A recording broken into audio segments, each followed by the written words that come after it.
찬송하시겠습니다. 279장 찬송가 279장으로 찬송하겠습니다.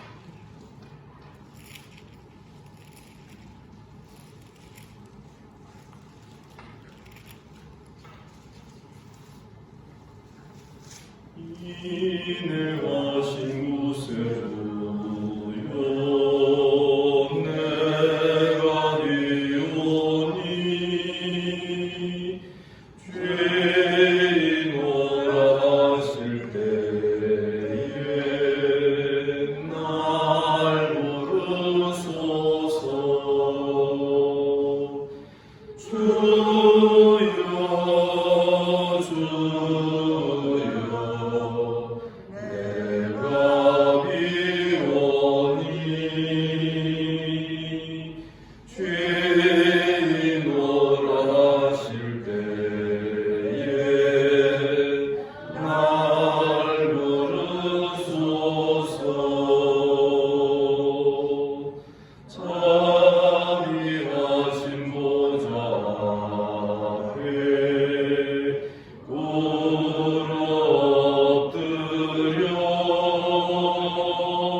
주님께서 이 아침에 또 우리를 이 자리로 불러주신 줄 믿습니다.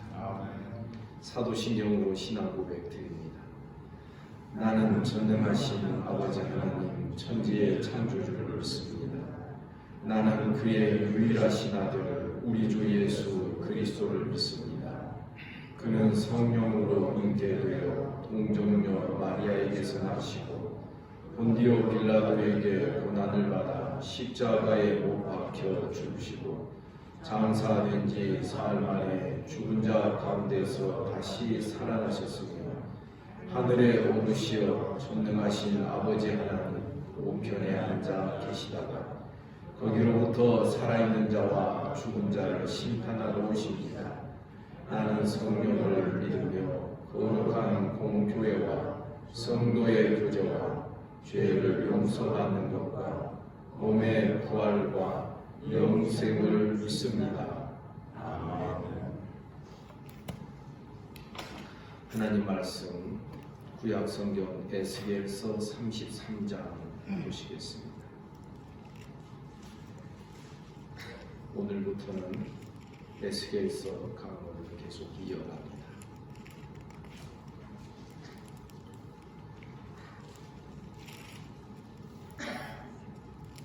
에스겔 33장 1절부터 20절까지 교독하겠습니다.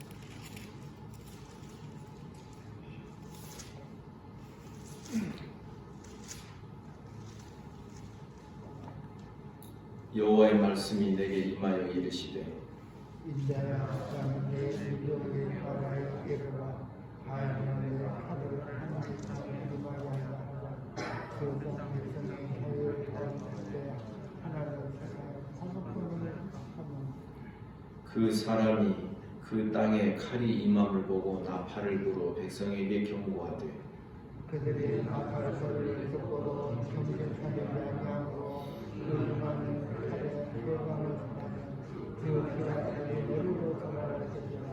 그가 경고를 받았던들 자기 생명을 보존하였을 것이나 나팔 소리를 듣고도 경고를 받지 아니하였으니 그 피가 자기에게로 돌아가리라. 그러나 칼이 임함을 가득히 보고도 나팔을 들지 아니하여 백성이 구하지 아니하므로 그 지나간 사람은 보이는 칼에 깨어나며 그는 자기의 피하고 난장과 피하게 되리라. 그 죄는 사사건의 손에서 찾으리라. 인자야 내가 너를 이스라엘 족속의 파수꾼으로 삼음이 이와 같으니라. 그런즉 너는 내 입의 말을 듣고 나를 대신하여 그들에게 경고할지어다.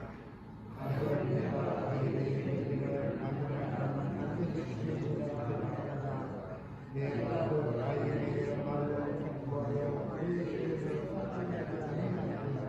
그 말은 자기 피하고 만나서 풀리겠노라. 내가 그의 피를 내 손에서 찾으리라. 그러나 너는 악인에게 경고하여 돌이켜 그의 길에서 떠나라고 하되 그가 돌이켜 그의 길에서 떠나지 아니하면 그는 자기 죄악으로 말미암아 죽으려니와 너는 네 생명을 보존하리라.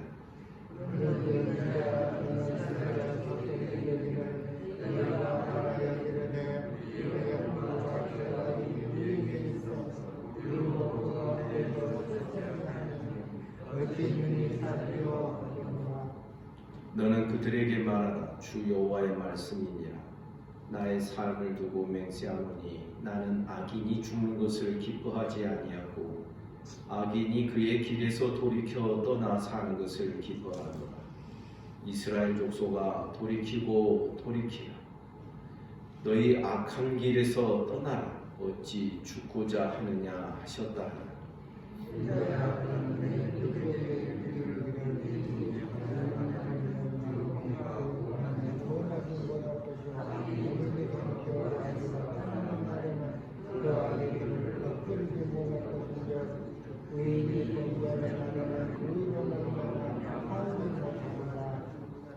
가령 내가 의인에게 말하기를 너는 살리라 하였다고 하자. 그가 그 공의를 스스로 믿고 죄악을 행하며 그 모든 의로운 행위가 하나도 기억되지 아니하리니 그가 그 지은 죄악으로 말미암아 곧 그 안에서 죽으리라.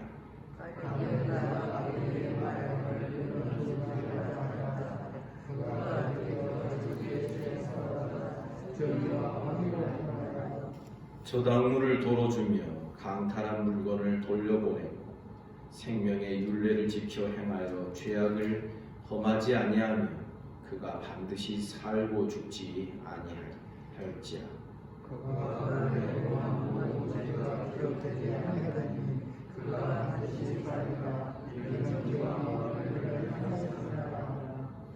그래도 내 민족은 말하기를 주의 길이 바르지 아니하다 하는도다.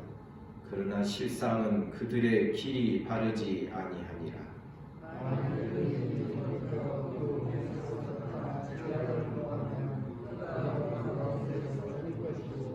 만일 악인이 돌이켜 그 악에서 떠나 정의와 공의대로 행하면 그가 그로 말미암아 살리니.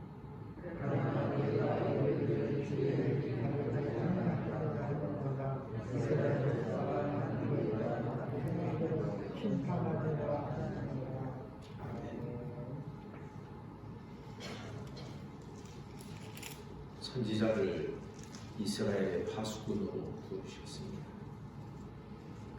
에스겔서 3장에도 하나님께서 그발 강가에서 에스겔을 선지자로 부르시며 이스라엘의 파수꾼으로 삼으시는 내용이 기록되어 있습니다. 오늘 이 33장에도 다시 한번 이 선지자의 사명을 기억나게 하고 상기시켜 주시는 것을 보게 됩니다. 이 선지자가 파수꾼으로 부르심 받았다고 하는 이 사실은 선지자 개인에게는 책임이 따르기도 하고 어떤 의무와 또 이스라엘을 향한 무거운 마음들이 역시 함께 따라 붙는 것이 당연합니다. 만약 너의 나팔 소리, 파수꾼의 나팔 소리를 듣고 경고의 메시지를 듣고 이스라엘이 자기 죄를 회개하지 아니하면 이스라엘은 자기 죄로 멸망당하겠지만 너는 그 말씀을 그대로 전하였기 때문에 너는 심판을 받지 아니할 것이다. 그들의 핏값을 너에게서 찾지 아니할 것이다. 말씀합니다. 그러나 반면에 이스라엘의 죄악을 보고도 네가 나팔을 불지 아니하거든. 이스라엘은 자기 죄로 멸망당하기도 하지만 그들의 핏값을 선지자 너에게서 찾겠다라고 말씀하는 것입니다. 곰곰이 생각을 해봅니다. 사실 에스겔 선지자와 같이 이스라엘이 포로된 상황에서 선지자로 부르심을 받은 경우는 거의 없습니다. 다른 선지자들은 이스라엘이 멸망당하기 전부터 부르심을 받았고 나중에 포로에서 돌아온 다음에 부르심을 받는 이런 경우가 있지만 에스겔은 느부갓네살 왕에 의하여서 거의 1차 포로로 잡혀가는 그런 상황에서 그발 강가에서 하나님의 이동식 보좌를 보게 되고 그렇게 해서 하나님의 선지자로 부르심을 받았던 것입니다. 우리는 생각하게 됩니다. 선지자가 많이 나타나는 그 시절은 이스라엘이 죄로 말미암아 아주 어두워진 때입니다. 많은 책망과 경고를 들어야 됐을 그런 어두운 시절에 하나님께서는 선지자를 통하여 이스라엘 백성들의 회개를 촉구하셨던 것입니다. 지금 에스겔 선지자는 포로로 잡혀와 있는 자들에게 하나님의 말씀을 전하는 중에 있습니다. 하나님께서 이 선지자를 파수꾼으로 세운 이유가 있습니다. 11절에 보니 너는 그들에게 말하라. 주 여호와의 말씀이니 나의 삶을 두고 맹세하노니 나는 악인이 죽는 것을 기뻐하지 아니하고 악인이 그의 길에서 돌이켜 떠나 사는 것을 기뻐하고 이스라엘 족속아 돌이키고 돌이키라. 너희 악한 길에서 떠나 어찌 죽고자 하느냐 하셨다. 이스라엘이 돌이켜야 될 죄악된 상황이 무엇이었겠습니까? 가장 중심적인 죄를 말한다면 저들은 우상을 숭배하고 있는 자들이었습니다. 처음에는 하나님의 보조되는 역할로 우상을 숭배했을 것입니다. 그러나 그 우상이 점점 하나님과 동등한 자리를 차지하게 되고 나중에는 그 우상이 하나님보다 우세하여 하나님을 밀어내버리게 되는 것입니다. 우리의 부패한 본성 속에 우상이 작용되는 과정과 원리가 그러한 것입니다. 단도직입적으로 말씀드리면 사랑하는 성도 여러분, 우리가 하나님 믿는 신앙에 기쁨과 즐거움이 있습니까? 아멘이죠. 그런데 만일 신앙생활 하는데도 불구하고 정말 기쁨이 없고 감사가 없다면 이유는 딱 하나밖에 없습니다. 내 안에 나도 모르는 사이에 내가 우상을 들여놓았구나. 여러분, 가장 뿌리 깊은 우상이 무엇인 줄 아십니까? 자기입니다. 내가 소중한 것입니다. 에덴 동산에서부터 시작된 우상 숭배는 마귀가 그것을 너무나도 잘 알고 있었죠. 네가 이것을 따먹으면 네 눈이 밝아져. 네가 특별한 사람이 돼. 그리고 너는 하나님처럼 돼. 하나님을 바라보는 그 시야의 시각에서 자기를 쳐다보도록 만드는 것입니다. 여러분 기억하셔야 됩니다. 오늘날 우리 우상 숭배 다른 것 하지 않습니다. 신상을 만들어 놓고 나무로 조각해 놓고 그 앞에 절을 하고 복을 빕니까? 아닙니다. 세련된 시대에는 세련된 우상이 만들어집니다. 가장 뿌리 깊은 우상은 자기입니다. 내가 소중하고 내가 중심이고 내가 주인되어 있고 이런 것에서 모든 우상이 시작되게 되는 것입니다. 내가 소중하니까 재물이 소중합니다. 여러분 복음서에서 돈 많은 부자 청년 이야기를 아시죠? 예수께 와서 무릎을 꿇으며 절하며 이렇게 말합니다. 선한 선생이여, 내가 무엇을 하여야 영생을 얻으리까? 내가 무언가를 행함으로 영생을 얻을 수 있다라고 생각하는 자기 중심적인 이런 태도. 여러분, 이런 신앙에는 기쁨이 없습니다. 교회를 다녀도 즐거움이 없는 것입니다.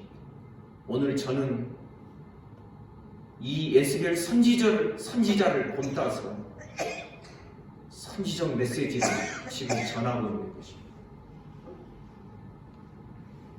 우리 주님은 아주 핵심적인 말씀을 하셨다라고 늘 생각합니다. 그래서 주님이 말씀하시기를 아무든지 나를 따라오려거든 자기를 부인하라. 여러분, 내가 부인되고 내가 없어지는 신앙 되기를 주님의 이름으로 축복합니다.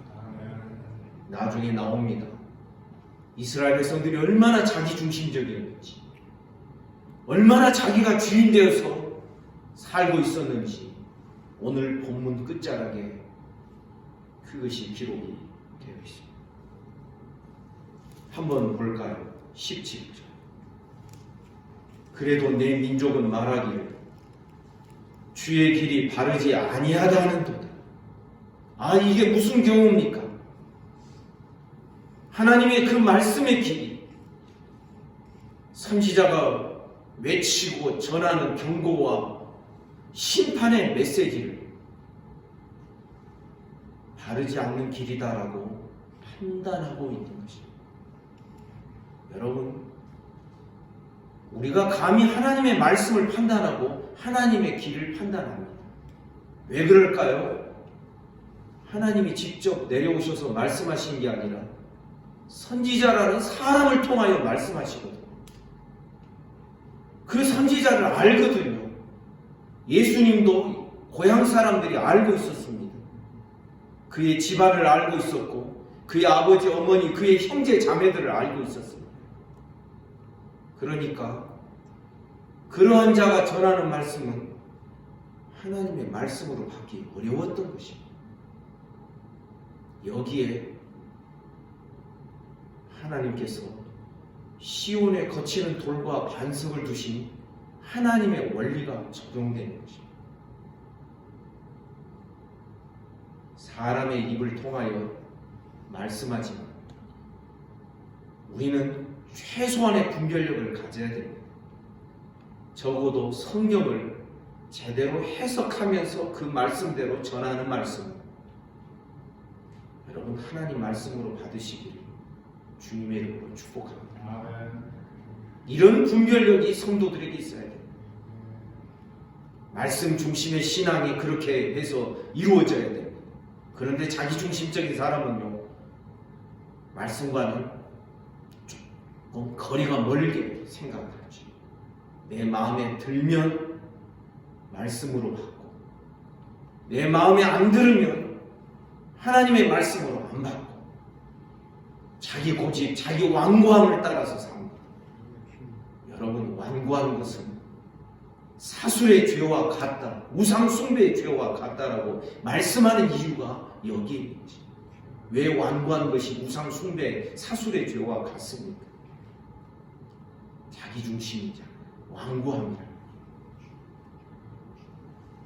우리는 시온의 반석 되신 예수 그리스도에게 그가 우리를 와서 부서뜨리시기 전에, 우리가 멸망당하기 전에 우리 스스로가 예수께 가서 내가 부서지는 은혜가 있기를 주님의 이름으로 축복합니다.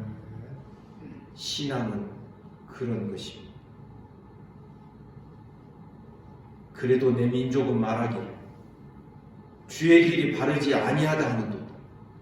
그러나 실상은 그들의 길이 바르지 아니하다. 여러분, 자기가 삐뚤어져 있으면 모든 것이 삐뚤어져 보이는 것이 당연하지 않습니까? 내가 어두우면 모두가 다 어둡습니다. 선지자의 경고와 책망의 말씀에 대하여서 왜 이렇게 말씀이 어둡냐라고 판단할지 모릅니다. 18절에 보면 만일 의인이 돌이켜 그 공의에서 떠나 죄악을 범하면 그가 그 가운데서 죽을 것이고, 19절 만일 악인이 돌이켜 그 악에서 떠나 정의와 공의대로 행하면 그가 그로 말미암아 살리라. 이 말씀은 10절부터 시작하여 16절까지에 기록되어 있는 말씀을 다시금 요약하며 결론을 내리는 것입니다. 이스라엘은 과거의 환상 속에, 환영 속에 살고 있었습니다. 최소한 다윗 왕국과 솔로몬 왕국의 절반의 시대를 과거의 그 북이 영화와 가나안 땅의 지경, 유브라데 강 애굽부터 시작하여 저 북쪽 유브라데 강 이구까지 그 모든 나라들을 점령을 하고 조공을 받았던 그 화려한 시절들을 되새기면서 과거의 영화 속에 살고 있는 이스라엘이었습니다. 주님 말씀하십니다. 과거에 의를 행한 자가 있다 할지라도 지금 만약 악을 행한다면 과거의 의가, 과거의 공의가 지금의 죄를 구원해내지를 못할 것입니다. 과거에 너희가 가령 죄를 범하였다 하자. 그러나 그 길을 회개하고 돌이켜서 지금 너희가 의를 행하게 된다면 저는 망하지 않고 구원함을 얻을 것이다. 아멘입니까? 따라서 합시다. 지금이 중요합니다. 더 중요한 게 있습니다. 우리의 최종적인 결과가 중요합니다.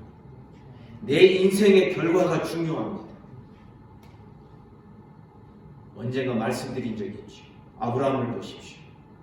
아브라함이 실수도 하고 죄도 보고 이스마엘을 고집합니다. 하나님의 책망을 받습니다. 그런데 히브리서 11장에 보면 아브라함이 실수하고 잘못한 것에 대한 언급이 없습니다. 왜 그럴까요? 회개했으니까. 아멘입니까? 아멘. 야곱을 보십시오. 거짓말 얼마나 사특하다고 말할 수 없겠습니까? 그래서 우리 간사하고 자기 꾀에 막 부리는 이 야곱 같은 녀석아, 이따가 우리가 농담 삼아 그렇게 말을 할 수도 있지 않습니까? 그런데 야곱에 대해서 히브리서 11장에서는 믿음으로 그가 임종시에 자기 아들들을 축복했다. 믿음의 사람이었다라고 말하는 것입니다. 왜 그렇습니까? 지난날의 모든 죄와 잘못들 중간중간 회개하는데 중간에 아주 크게 회개할 때가 약복강가에서 천사와 씨름하다가 얻어맞아가지고 울며 불며 그렇게 회개를 하는 것입니다. 여러분, 회개하면 어떻게 된다라고 말씀합니까? 16절, 그가 본래 범한 모든 죄가 기억되지 아니하리. 아멘입니다. 아, 정말 하나님이 기억 안 하시는 겁니다. 기억을 안 하는 것이 아니라 완전히 기억에서 없어져 버리는 것입니다. 그래서 히브리서 11장에 보면 아브라함은 믿음으로 살았다. 이삭과 야곱 장막에서 믿음으로 살았고, 야곱은 임종시에 자기 아들들에게 믿음으로 축복합니다. 특히 더 놀라운 것은 삼손이 아닙니다. 삼손은 여색이 밝은 사람이었습니다. 하나님의 사사로 부르심 받았으면, 여러분, 삼손에 대해서 히브리서 11장에서 뭐라고 말합니까? 그가 죽을 때 블레셋의 그 궁전에 그 신전을 무너뜨릴 때 그가 죽였던 블레셋 사람들이 살아있을 때 블레셋 사람 죽였을 그 숫자보다 더 많아. 삼손이 여색에 취하여 살았던 이야기는 히브리서 11장에 안 나옵니다. 왜 그럴까요? 회개하였습니다. 여러분 믿습니까? 그래서 우리 알아야 됩니다. 과거 것이 지금의 나를 보장해 주지 않습니다. 우리의 최종적인 모습이 가장 중요합니다. 그냥 우리가 내 고집대로 살아서 최종적으로 가는 게 아니라 내 고집과 내 중심으로 가면 갈수록 더 완악해지는 우리 인생입니다. 내 죄를 깨닫고 지금 회개합니다. 그가 본래 범한 모든 죄가 기억되지 아니하리. 아멘입니다. 아멘. 그런데 회개하지 못하는 이유가 있습니다. 아까 읽은 17절 말씀. 그래도 내 민족은 말하기를 주의 길이 바르지 아니하다는 것. 그러나 실상은 그들의 길이 바르지 않아요. 바르지 않는 자기를 계속 붙들고 사는 것입니다. 자기가 우상이 되어 있습니다. 자기가 절대 기준이 되어 있습니다. 하나님 말씀까지 판단합니다. 때로는 제가 하나님의 말씀을 여러 주석도 보고 기도하고 그러면서 해석을 해서 내놓으면 자기 마음에 안 들면 그렇게 하지 말라고 하는 그런 이야기도 저는 들었습니다. 놀라운 일인 것이지. 여러분, 과거 이스라엘의 모습이 지금도 우리 가운데 재현될 수 있는 것입니다. 의인이 돌이켜 과거의 공의에서 떠나 지금 죄악을 범하면 그가 그 가운데서 죽을 것이다. 19절, 만일 악인이 돌이켜 그가 악에서 떠나 지금 정의와 공의대로 회개하며 행하면 그가 그로 말미암아 살리라. 그런데 이 회개하지 않는 이스라엘 백성들은 끝까지 어떤 생각에서 떠나지 아니할 거라고 말씀합니다. 20절, 그러나 너희가 이르기를 주의 길이 바르지 아니하다. 이스라엘 족속아 나는 너희가 각기 행한 대로 씌우리라. 여러분 17절과 20절이 과로처럼 같은 문구가 반복되어 있습니다. 이건 강조적 표현인 것입니다. 사랑 여러분, 우리는 하나님의 경고의 말씀 앞에서 겸손할 수 있기를 간절히 소원합니다. 교만하지 맙시다. 교만하면 죽음입니다. 교만은 약도 없습니다. 왜 그런 줄 아시지요? 경고의 말씀을 기분 나빠하는 이 교만이 회개에 이를 수 없기 때문에 그러한 것입니다. 하나님은 이스라엘이 회개하지 아니할 것을 알고 계셨습니다. 그래도 하나님의 마음은 선지자를 보내셔야 했던 것입니다. 왜 그렇습니까? 역사적으로 보면 느부갓네살 왕이 1차 포로로 잡아오고 2차 그리고 3차에서 예루살렘이 결국은 회개하지 않으니까 예루살렘이 완전히 멸망당하고 함락되게 되는 것입니다. 하나님은 멸망한 이스라엘을 데리고 바벨론에서 저들을 정결하게 하고 구원 역사의 새 판을 예언하시고 새 판을 짜시는 것을 우리가 성경 역사를 통하여 볼 수 있는 것입니다. 성도 여러분, 우리의 죄를 날마다 깨달으며 회개하는 은혜가 있기를 주님의 이름으로 축복합니다.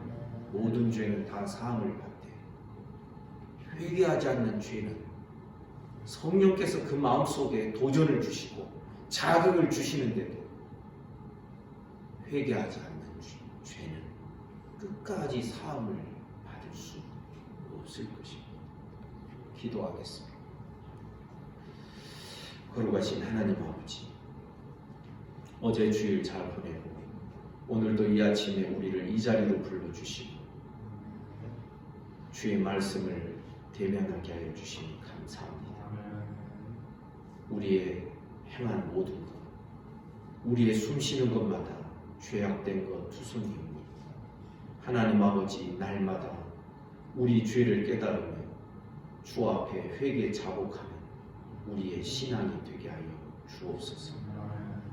구부러진 내 마음을 주의 말씀 앞에서 부서뜨리며 하나님 아버지, 날마다 정결함으로 또 시온의 곧은 바른 길, 시온의 대로를 말씀 안에서 만들어갈 줄 아는 우리 모든 성도들이 되게 하여 주옵소서.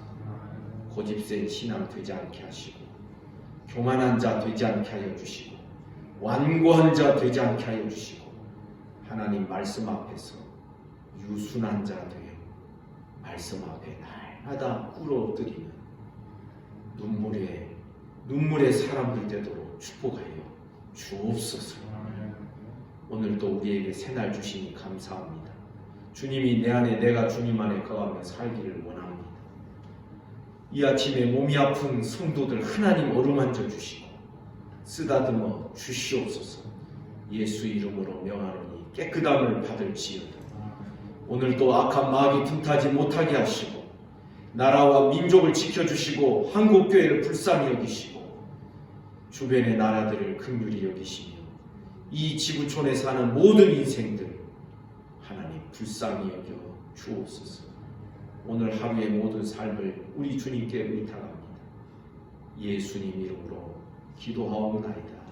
아멘. 사랑하는 성도 여러분, 오늘 하루도 주 안에서 주님과 함께 동행하며 또 우리의 죄를 날마다 회개하며 주님의 평강으로 들어가시기를 주님의 이름으로 축복합니다. 말씀 묵상하시겠습니다.